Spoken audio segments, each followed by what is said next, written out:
वाला बनाए।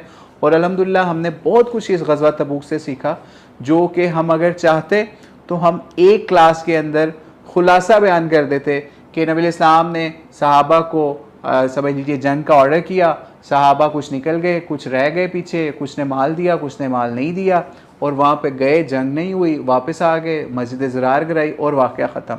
और कुछ सहाबा ने तौबा की, उनकी तौबा कबूल होगी। कितना ये मतलब शॉर्ट करके आप बता सकते हैं। लेकिन हर स्टेप के अंदर नबी अलैहिस्सलाम की लाइफ के अंदर हमारे लिए ऐसे ज़बरदस्त नमूने हैं कि अगर हम उनको सीखेंगे तो फिर ही हम उन आयात को समझ सकते हैं जो अल्लाह ताला ने नबी इस्लाम की अताअत का, जिनके अंदर अतीउल्लाह अतीउर रसूल का बताया कि अल्लाह की इताअत करनी है, रसूल की इताअत करनी है। वो कैसे होगी? वो ऐसे ही हो सकती है कि जब हम इस तरह से मामलात के ऊपर जाएं। तो वो हमें चाहिए कि नबी अलैहिस्सलाम की सीरत को, सुन्नत को पढ़ें, समझें और दूसरों तक भी पहुँचाएँ।